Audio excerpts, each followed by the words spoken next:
Hi, I'm Gail from Kiln Frog. One of the most common questions we get asked is about fiber kilns versus brick kilns. Which one would you want?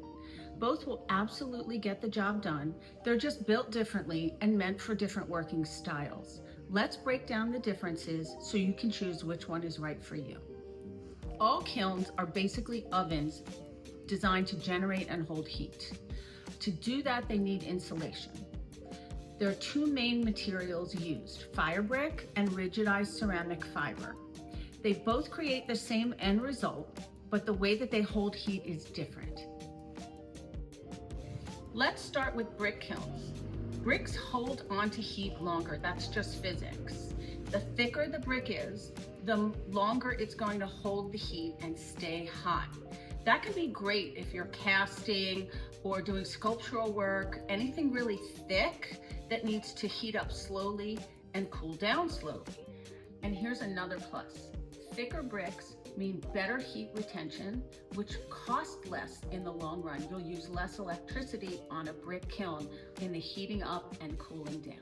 Now there are a few trade-offs. If you're trying to produce a lot of work quickly, this is not for you.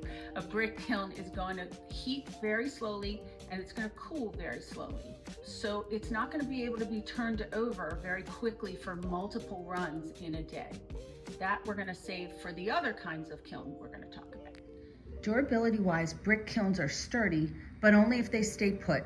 They're built in sections that are cemented together, and if you move them around a lot, like taking them to a studio or a friend's house, those seams can weaken and start to crack. Another thing to know, over time, the lid can start to flake due to all that expansion and contraction from heating and cooling. That's what we call lid spit.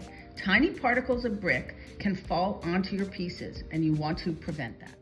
A simple solution to the lid spitting brick is every few firings, you want to vacuum the lid with a soft brush and on the attachment to keep it clean and prevent flakes from landing in your glass or your clay.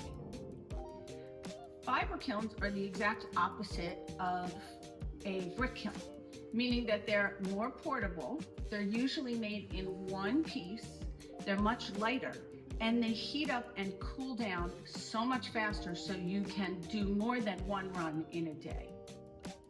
A fiber kiln tends to stay cleaner since it's not expanding and contracting at its joints like a brick kiln would do.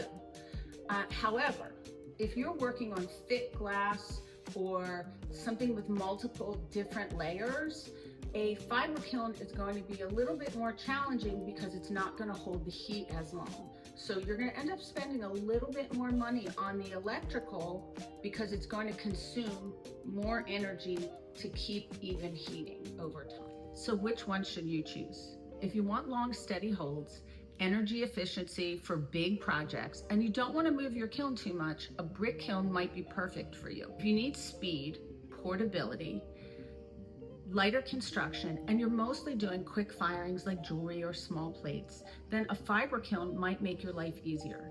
At the end of the day, both kilns, brick and fiber, will do a great job for you. It's just about how you choose to work. Hopefully that clears up the whole brick versus fiber debate. Think about your firing style, your space, how much energy you want to use, and then you can make a really great decision about which kiln is best for you, fiber, brick, or maybe one that's a hybrid that has both.